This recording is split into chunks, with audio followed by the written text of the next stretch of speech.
اسما نے یقیناً بھرپور کوشش کی ہوگی مگر تمہارے والدین ہی نہیں مانے ہوں گے۔ کتنے ہی دن تک دل شکستگی سے سوچتا رہا کہ شاید میرے اور تمہارے ستارے نہیں ملتے۔ تمہاری صورت بار بار میری نگاہوں کے سامنے آتی، گھبرائی گھبرائی، سہمی سہمی، دمکتے رخساروں کے ساتھ۔ لیکن پھر میں مونا صادق کی طرف دوبارہ مائل ہو گیا۔ مجھے لگا کہ شاید تم مجھے کبھی نہیں مل سکو گی، کیونکہ نہ تو میں نے تم سے کوئی عہد و پیمان کیے تھے، نہ ہی کوئی قسمیں کھائی تھیں، اور پھر وہ نازک بندھن بھی نہ بن سکا تھا جو تمہیں میرے انتظار کے لیے مجبور کرتا۔ اس لیے میں مونا کی طرف جھکتا گیا۔ وہ تقریباً روز مجھے ملنے لگی۔ دراصل وہ بھی تعلیم کی غرض سے آئی ہوئی تھی اور اپنے انکل کے ساتھ ان کے اپارٹمنٹ میں مقیم تھی۔ اس کے انکل تقریباً 10 سال سے امریکہ میں تھے۔ ان کا اپنا ایک ڈپارٹمنٹل اسٹور تھا۔ مجھے اس بات کا اعتراف ہے سمو کہ امریکہ میں قیام کے دوران امریکہ کی تمام لڑکیاں جب بھی میرے قریب آئیں، میں ان کے ساتھ موجود ہوا۔ ان کو دیکھتے ہوئے بھی میرے اندر کہیں تمہارا ہی تصور تھا۔ ان سے گفتگو کرتے ہوئے بھی میں تمہارے بارے میں ہی سوچتا تھا۔ تمہیں جیسے میں نے صرف ایک بار دیکھا تھا، لیکن تمہارا نقش اتنا گہرا تھا کہ اکثر میں ان کی موجودگی میں بیزار ہو جاتا اور یکایک میرا دل چاہتا کہ مجھے تنہا چھوڑ دیں۔ لیکن پھر بھی جب کوئی دوست میرے اور مونا کے بارے میں اظہار خیال کرتا تھا تو میں خاموش رہتا تھا۔ لمحہ بھر کو تمہارا چہرہ میری آنکھوں کے سامنے آ کر دھندلا جاتا تھا اور میں سوچتا تھا شاید مونا ہی میری منزل ہے۔ دراصل اس کے جادو سے نکلنا مشکل ہوتا جاتا تھا، اور جب ایک بار مونا اس کے انکل کے سامنے ٹام اور منیر رضا میرے اپارٹمنٹ میں بیٹھے گھٹیا باتیں کر رہے تھے تو میرا سارا وجود غصے سے کانپ اٹھا تھا، اور میں نے دونوں کو اپنے اپارٹمنٹ سے نکال دیا تھا۔ اور ساتھ گل نے میرے کاندھے پر ہاتھ رکھتے ہوئے نرمی سے کہا تھا، یار وہ کچھ غلط بھی نہیں کر رہے تھے، وہ رضیہ خان تو اس کی گہری سہیلی ہے نا، وہی ایک دن سب کچھ بتا رہی تھی، اور وہ کون سا اس کا سگا انکل ہے، بس یوں ہی ہے۔ لیکن مجھے سات گل کی بات پر بھی اعتبار نہیں تھا۔ البتہ بعد میں نے کئی اور لوگوں سے بھی اس بارے میں کچھ سنا، خود اپنے کانوں سے بھی اس کے انکل کو یہ کہتے سنا کہ اسے مونا بہت پسند ہے اور اگر ممکن ہو سکا تو اس سے شادی کر لے گا، اور مجھے مونا سے بڑی کراہت محسوس ہوئی۔ اور اگر ایسی ہی کوئی بات تھی تو پھر اسے ایک مقدس رشتے کا نام دینے کی کیا ضرورت تھی؟ اور میں مونا سے متنفر ہو کر راشا کی طرف جھک گیا۔ لیکن یقین کرو سمو، یہ سب تم سے شادی سے پہلے کے چکر ہیں۔ تم سے شادی کرنے کے بعد تو میں نے کسی لڑکی کو آنکھ اٹھا کر بھی نہیں دیکھا۔ میری نگاہوں اور میرے دل میں تو بس تمہاری ہی تصویر ہمیشہ ثبت رہتی تھی۔ وہ بڑا آزاد معاشرہ تھا سمو، وہاں میری آنکھوں نے ایسے ایسے مناظر دیکھے کہ ساری دنیا سے میرا اعتبار اٹھ گیا تھا، مگر اس بے اعتباری کے موسم میں بھی کبھی کبھی تمہارا اعتبار کا چراغ جل اٹھتا تھا، مدھم سی لو دیتا تھا، اور میں سوچتا تھا کیا یہ ممکن ہے جب میں وطن واپس لوٹوں تو تم میرا انتظار کر رہی ہو۔ مگر یہ کس قدر احمقانہ بات تھی سمو، ہمارے درمیان کب کوئی عہد و پیمان ہوئے؟ لیکن پھر بھی ایک آس تھی نا، جو ناامیدی کے اندھیرے میں کسی ننھی منی کرن کی طرح چمک اٹھتی تھی۔ اور یہ کتنا بڑا المیہ تھا شمو کہ میں جو تمہارے بارے میں ہمیشہ سوچتا رہا کہ وطن جاتے ہی اسما سے تمہارے بارے میں بات کروں گا۔ وطن آیا تو پہلے چند دن تو اسما کی شادی کے سلسلے میں اتنی مصروفیت رہی کہ مجھے تنہائی میں اس سے بات کرنے کا موقع ہی نہ مل سکا، اور پھر شادی کے فوراً بعد ہی وہ اور عابد ہنی مون کے لیے یورپ چلے گئے۔ بہت پہلے سے ہی انہوں نے یورپ کی سیاحت کا پروگرام بنا رکھا تھا، اور پاپا نے مجھے کراچی بھیج دیا کیونکہ چھوٹے چچا اکیلے تھے اور وہاں پروڈکشن اتنی بڑھ گئی تھی کہ تنہا پوری ملز کا معاملہ دیکھنا ان کے لیے مشکل ہو گیا تھا۔ میں اگر لاہور رہتا تو شاید کبھی نہ کبھی تمہارا خیال مجھے تمہیں کھوجنے پہ مجبور کرتا، لیکن کراچی کی زندگی بڑی تیز تھی اور میں بے طرح مصروف ہو گیا تھا۔ لیکن اس مصروف زندگی میں بھی کئی رنگینیاں تھیں، اور میں یہ رنگینیاں سمیٹنے اور تھکن اتارنے کبھی کبھی کلب چلا جاتا تھا۔ وہاں نینا اسد علی خان تھی، موٹے موٹے مگر اٹریکٹیو نقوش والی سانولی سی نینا اسد علی خان، جس کے پاپا کا امپورٹ ایکسپورٹ کا وسیع کاروبار تھا اور جو قلب کی روح رواں تھی، جس کے جسم کے تمام نقوش بڑے دل آویز تھے اور جو مونا صادق کی طرح باتیں کرنے کا فن جانتی تھی۔ یہ سب آزاد ماحول کی پروردہ تھی، شوخ و شنگ، ہر وقت چہکتی ہوئی، کبھی اس کی باہوں میں ڈالے باہیں، کبھی اس کے ہاتھوں میں ہاتھ دیے، اور وہ اس کے لیے کبھی شرمندہ نہیں ہوتی تھی کہ یہ ان کے ایٹیکیٹس میں شامل تھا۔ نینا نے خود مجھے اپنے کئی بوائے فرینڈ سے ملوایا، اور یہ حقیقت ہے کہ میں کچھ نینا سے متاثر ہو چلا تھا، کیونکہ جب میں اسے کسی کلب کے دوسرے ممبر کے ساتھ دیکھتا تو میرا سارا وجود کانپ اٹھتا تھا۔ نینا ہنستی، یار تم اتنے نیرو مائنڈڈ کیوں ہو، یہ سب تو ایٹیکیٹس میں شامل ہے۔ لیکن میں جو جدی پشتی رئیس تھا، اندر سے شاید میری ذہنیت متوسط طبقے کی سی تھی۔ نینا جسے ایڈیکیٹس کہتی تھی وہ مجھے بے غیرتی لگتی تھی، اور شاید یہی وجہ تھی کہ جب اسما اور عابد کی واپسی پر میری شادی کا مسئلہ اٹھا تو کئی برسوں بعد ایک بار پھر تمہارا چہرہ میری آنکھوں کے سامنے آ گیا۔ شاید میرے لاشعور میں اب بھی تمہارا خیال موجود تھا، اور مجھ جیسا آدمی شادی کے لیے صرف تم جیسی لڑکی کو ہی منتخب کر سکتا تھا۔ سنو اسما، تم سے اتنی ڈھیر ساری لڑکیوں میں سے تو نام ہی نہیں لیا جس سے مجھے شادی کرنی ہے۔ اسما نے شرارت سے عابد کی طرف دیکھا۔ جناب، ہم نے یہاں آتے ہی تمہارے اور نینا کے بارے میں ڈھیروں باتیں سن لی ہیں۔ میں نے جان بوجھ کے تمہارے سامنے اس کا نام نہیں لیا کہ جناب خود منہ سے پھوٹیں، ویسے اچھی لڑکی ہے، تمہارا انتخاب کچھ اتنا برا نہیں یار، عابد نے ہنستے ہوئے کہا، اور پھر سامنے تم آ گئیں، شرمائی گھبرائی۔ نیوی بلو جھلملاتے ستاروں والے دوپٹے کے ہالے میں چھپا تمہارا چہرہ۔ ہاں واقعی میرا انتخاب برا نہیں، میں نے اپنے آپ سے کہا، لیکن کاش میں اسے پا سکتا۔ ارے تم نام تو لو جانے برادر، ہم تمہارے لیے آسمان سے تارے توڑ لائیں گے، عابد بھائی نے میرے کاندھوں پہ ہاتھ رکھتے ہوئے شوخی سے کہا۔ نام بھی بتا دوں گا، لیکن پہلے میں نے بات نامکمل چھوڑ دی۔ اچھا اسما سنو، وہ تمہاری دوست سمرین تھی نا، کیا اس کی شادی ہو گئی؟ تھوڑی دیر بعد میں نے دھڑکتے دل سے پوچھا۔ سمرین؟ اسما اچھل پڑی۔ تم ابھی تک اسے بھولے نہیں عارف؟ ہاں اسمی، مجھے صرف سمرین جیسی لڑکی ہی خوش رکھ سکتی ہے، یہ نینا، مینا، بینا ایسی لڑکیاں مجھے خوش نہیں رکھ سکتی۔ پتہ نہیں یہ کتنوں کی باہوں میں جھولی ہوں گی، کتنوں سے محبت کے دعوے کیے ہوں گے، یہ احساس مجھے کہاں خوش رہنے دے گا۔ رہے نا وہی کنوتی کے کنوتی، ارے وہ تو بڑی بور سی لڑکی ہے، لیکن بہرحال۔ مگر تم نے تو بتایا ہی نہیں کہ اس کی شادی ہو چکی ہے۔ میرے یورپ جانے تک تو شادی نہیں ہوئی تھی، نہ منگنی۔ دراصل اس کے ماموں اور چچا دونوں ہی اپنے بیٹوں کے لیے خواہش مند تھے۔ وہ لوگ ابھی تک اس خوف سے کوئی فیصلہ نہیں کر پا رہے کہ کہیں ایک کے حق میں فیصلہ کرنے پہ دوسرا ناراض نہ ہو جائے۔ پھر کیا کوشش کریں گے؟ اگرچہ اس وقت تو انہوں نے انکار کر دیا تھا، لیکن تب تم یہاں نہیں تھے، اب تم ہو، وہ تمہیں اچھی طرح سے ٹھوک بجا کر دیکھ بھال سکتے ہیں۔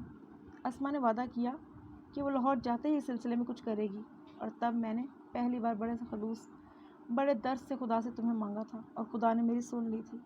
پہلے تو تمہارے ابو نے صاف انکار کر دیا تھا کہ وہ صرف اپنے برابر والوں کو ہی رشتہ دیں گے، مگر پھر پتہ نہیں نہ جانے کیسے، نہ جانے کتنی کوششوں سے اسما اور ممی نے انہیں رضامند کر ہی لیا۔ شاید اوپر آسمانوں پر ہمارا ملن طے ہو چکا تھا، ورنہ میری غیر حاضری میں تمہاری کہیں شادی بھی تو ہو سکتی تھی تمہاری۔ شاید میرے جذبے اور میری لگن سچی تھی۔ تم اندازہ نہیں کر سکتی سمو کہ میں کتنا بے بس محسوس کر رہا تھا، اور پھر میں کتنا بے اندازہ خوش ہو گیا تھا۔ میں نے تمہیں ایک طویل انتظار کے بعد پایا تھا۔ تم بالکل ویسی ہی تھی جیسے میں سوچا کرتا تھا، شرمیلی، معصوم۔ ان 5 سالوں میں تم ذرا بھی نہیں بدلی تھی، بالکل ویسی ہی جیسے میں نے تمہیں اسما کی برتھ ڈے پر دیکھا تھا۔ اب بھی میں ذرا بارفتگی سے تمہیں دیکھتا ہوں تو تمہارے رخساروں پر شفق دوڑنے لگتی ہے، کبھی وہ سرخ پڑتے ہیں، کبھی گلابی، کبھی ایک دم سفید ہو جاتے ہیں۔ مجھے دھوپ چھاؤں کا یہ کھیل بہت اچھا لگتا تھا، میرا دل چاہتا تھا کہ میں سارا وقت تمہیں اپنے سامنے بٹھائے دیکھتا رہوں۔ اور ابھی شادی کے بعد دعوتوں کا سلسلہ ختم نہ ہوا تھا کہ میں تمہیں لے کر کراچی چلا آیا۔ وہاں بھی سب نے تمہیں سراہا، تمہارے حسن کی تعریف کی، حتیٰ کہ نینا نے بھی، مگر ساتھ ہی اس نے بڑی نخوت سے کہا، تمہاری بیوی بہت خوبصورت ہے عارف، مگر یہ متوسط طبقے کی لڑکیاں بڑی دبی سی ہوتی ہیں، شاید یہ تمہاری ساتھ تمہاری سوسائٹی میں موو نہ کر سکے۔ مجھے اس کا تبصرہ برا لگا تھا۔ وہ تم سے زیادہ تعلیم یافتہ ہے نا؟ جہاں تک کلب جانے کی بات ہے تو میں خود چاہتا ہوں کہ میری بیوی پر کسی غیر مرد کی نظر نہ پڑے۔ بینا اکثر چلی جاتی تھی اور تمہاری موجودگی میں ہی مجھ سے بے تکلفی سے مخاطب کرتی، میں پریشان ہو جاتا۔ عارف یار، چلو یار کلب چلتے ہیں، بڑا اچھا موسیقی کا پروگرام ہے۔ جب میں انکار کر دیتا تو تم سے گلا کرتی، او بھابھی آپ نے اسے ڈل کر دیا ہے، پہلے تو میں تم سے پوچھتا نہیں تھا، حالانکہ میں ڈرتا تھا کہ اگر تم سے پوچھ لیا تو میں کیا کہوں گا تمہیں۔ یہ تمہاری ظرف کی بلندی تھی، اور میری مجبوری یہ تھی کہ میں نہ تو اسے اپنے گھرانے سے منع کر سکتا تھا، نہ ایسی گفتگو سے روک سکتا تھا، لیکن میں نے بینا کے بار بار کہنے کے باوجود کبھی اسے گھر یا کلب میں کبھی بھی لے کر نہیں گیا۔ دراصل تمہارے معاملے میں میں اتنا پوزیسو تھا کہ میرا بس چلتا تو تمہیں کسی ڈبیا میں بند کر کے رکھتا۔ تم سے شادی کے بعد میں نے کئی دوستوں سے ملنا چھوڑ دیا تھا، فاروق احمد سے، جو عورتوں کے معاملے میں بڑا ہی ندیدہ تھا، وہ ہر خوبصورت لڑکی کو دیکھ کر اس کی رال ٹپک پڑتی تھی، عاطف عزیز سے، جس کے اب تک نہ جانے کتنے اسکینڈل بن چکے تھے۔ ان دنوں وہ ایک شادی شدہ لڑکی سے افیئر چلا رہا تھا۔ یہ میری محبتوں کی انتہا تھی سمو، کہ میں تمہیں ہر ایک سے چھپا کر رکھنا چاہتا تھا۔ کسی شادی بیاہ یا کسی فنکشن میں جانا پڑتا تو میری نگاہیں تمہیں اپنے حصار میں لیے رکھتی۔ جب میں کسی کو تمہاری طرف دیکھتے پاتا تو مجھے عجیب سی جھنجھلاہٹ طاری ہو جاتی۔ تمہاری موجودگی میں کبھی میں نے کسی فنکشن میں لطف اندوز نہیں ہو پایا۔ میری نگاہیں تمہیں ہی کھوجتی رہتی تھیں۔ دراصل میں تمہارے لیے ڈرتا تھا سمو، تم نے دنیا نہیں دیکھی تھی۔ تم اپنے گھر سے کبھی باہر اکیلی نکلتی بھی نہیں تھی، اور میرے ارد گرد کا ماحول اس سے بالکل مختلف تھا جس سے تم آئی تھی۔ یہاں مونا صادق جیسی لڑکیاں تھیں جنہوں نے مقدس رشتوں کا نام کو بدنام کر رکھا تھا۔ مسز اسفندیار تھیں جو اپنے خوبصورت امیر شوہر کی موجودگی میں اس نوعمر لڑکے جلال ملک کے پیچھے بھاگتی پھر رہی تھی، اور وہ کالج کا نوعمر لڑکا جلال ملک ان کے عشق میں دیوانہ تھا۔ میں تمہیں اس مسموم فضا سے بچانا چاہتا تھا، اس لیے میں پارٹیوں اور فنکشنوں میں شرکت ہی کرنا چھوڑ گیا تھا، اور اگر کہیں بہت ضروری جانا پڑتا تو اکیلا ہی چلا جاتا۔ تم نے ایک دو بار کہا بھی، آپ لوگوں سے کیوں کٹ کر رہنا چاہتے ہیں عارف؟ لوگ باتیں کرتے ہیں، آدمی اپنے عزیزوں اور رشتہ داروں سے کٹ کر نہیں رہ سکتا۔ مگر میں تمہیں کیا بتاتا کہ میں لوگ مسز اسفندیار تھیں جو اپنے خوبصورت امیر شوہر کی موجودگی میں اس نوعمر لڑکے جلال کے ملک کے پیچھے بھاگتی پھر رہی تھیں، اور وہ کالج کا نوعمر لڑکا جلال ملک ان کے عشق میں دیوانہ ہو رہا تھا۔ میں تمہیں اس مذموم فضا سے بچانا چاہتا تھا سمو، اس لیے میں نے پارٹیوں اور فنکشنوں میں جانا اور شرکت کرنا مکمل طور پر چھوڑ دیا تھا، اور اگر کہیں ضروری جانا بھی پڑتا تو اکیلے ہی چلا جاتا۔ تم نے ایک دو بار کہا بھی، آپ لوگوں سے کیوں کٹ رہے ہیں عارف؟ لوگ باتیں کرتے ہیں، آدمی اپنے عزیزوں اور رشتہ داروں سے کٹ کر نہیں رہ سکتا۔ مگر میں تمہیں کیا بتاتا کہ میں لوگوں سے کیوں کٹ رہا ہوں؟ میں تمہیں ان کی گندی نظروں سے بچانا چاہتا تھا، محفوظ رکھنا چاہتا تھا۔ لوگوں نے باتیں کی، عارف مغرور ہو گیا ہے، بدل گیا ہے، مگر مجھے کسی کی باتوں کی پرواہ نہیں تھی۔ میرے لیے اتنا ہی کافی تھا کہ تم میرے پاس ہو، میری نگاہوں کے سامنے ہو۔ مجھے کسی اور کی خوشنودی نہیں چاہیے تھی۔ عافیہ آپی آئیں تو انہوں نے مجھے اچھی خاصی جھاڑ پلا دی۔ یہ کیا حماقت ہے آفو، تم نے بیچاری لڑکی کو بند کر کے رکھ دیا ہے اس اجنبی شہر میں جہاں اس کا کوئی اپنا نہیں ہے۔ یوں بند رہ کر تو پاگل ہو جائے گی۔ ارے گھومو پھرو، اسے لے کر پارٹیوں اور فنکشنوں میں جایا کرو، سب گلہ کرتے ہیں تمہارا۔ مگر یہ سب کچھ تو میرے اختیار میں نہیں تھا سمو۔ تم عافیہ آپی کے 10 سالہ ویدی اور 8 سالہ شنو سے لوڈو کھیلتی تو بھی میں جالس ہو جاتا۔ بس کچھ ایسی فطرت تھی میری۔ عافیہ آپی اور فرید بھائی چونکہ مستقل طور پہ کراچی آ گئے تھے، اس لیے میں لاہور واپس آ گیا تھا تاکہ عابد بھائی کا ہاتھ بٹا سکوں۔ لاہور میں آ کر میں تھوڑا پرسکون ہو گیا تھا، مگر یہاں بھی دعوتوں میں کم ہی جاتا تھا، حتیٰ کہ عابد کے ہاں ہونے والے فنکشن میں بھی کم ہی شریک ہوتا۔ عابد اور اسما گلہ کرتے، لیکن میں ٹال جاتا۔ ایک ہی گھر تھا لیکن پورشن الگ الگ تھے۔ اگر کبھی آفس سے آتا اور تم اپنے پورشن کے بجائے دوسرے پورشن میں ہوتی تو مجھے غصہ آ جاتا۔ میں محسوس کرتا تھا کہ یہ تمہارے ساتھ زیادتی ہے، لیکن میں اپنی فطرت کا کیا کرتا سمجھوں۔ میں نے ساری دنیا کی آسائشیں تمہارے قدموں میں لا کے ڈھیر کر دی۔ ڈھیروں جیولری، کپڑے، ہر خوبصورت کپڑا جو میں دیکھتا میرا دل چاہتا کہ تمہارے لیے خرید لوں۔ اگرچہ تم اس فضول خرچی پہ کڑتی بھی تھی، لیکن میں ہنس دیتا۔ مت سوچا کرو یہ فضول خرچی ہے سمو، یہ میرے دل کے ارمان ہیں، اور تم چپ کر جاتی۔ میرا دل چاہتا تھا سمو کہ تم ہر وقت ہر لمحہ میرے لیے سوچو، مجھ پر توجہ دو۔ تو جب تمہارے بھائی اور صبا یہاں آتی اور تم ان کی خاطرداری میں مصروف ہو جاتی، ہنستے مسکراتے ہوئے اس سے باتیں کرتی، تو لاشعوری طور پر میری پیشانی پر شکنیں پڑ جاتی اور اندر ہی اندر میں غصے میں کھولتا رہتا۔ تم پوچھ پوچھ کر تھک جاتی کہ کیا بات ہے، لیکن میں تمہیں کیا بتاتا سمو کہ مجھے کس بات پر غصہ آیا ہے۔ تمہیں میرے اس قسم کے رویے سے الجھن ہوتی ہوگی سمو۔ مجھے یاد ہے ایک بار تمہارے خالہ زاد بھائی کی شادی تھی اور تمہیں شادی میں شرکت کے لیے جانا تھا، اور مل کے کچھ کام مشینری لینے کے لیے مجھے جاپان جانا تھا، اس لیے میرا ساتھ جانا ممکن نہ تھا۔ مگر دل تمہیں اکیلا بھیجنے کو نہیں چاہ رہا تھا، حالانکہ تم اپنے والدین کے ساتھ جانا چاہ رہی تھی۔ تمہاری خالہ ملتان رہتی تھیں، اور جب میں نے تم سے کہا شادی سے ایک دن پہلے جائیں گے تب تمہارا موڈ آف ہو گیا تھا۔ آپ مجھے امی کے ساتھ بھیج دیتے اور خود بعد میں آ جاتے، لیکن میں اتنا حوصلہ کہاں سے لاتا سمو جو تمہاری خوشنودی کے لیے سارے پروگرام کینسل کر دیے، سب ملاقاتیں ملتوی کر دی، سارے کام چھوڑ کر تمہارے ساتھ ملتان چلا گیا۔ تمہیں میری محبت کی شدتوں کا اندازہ کبھی نہیں ہو سکتا سمو۔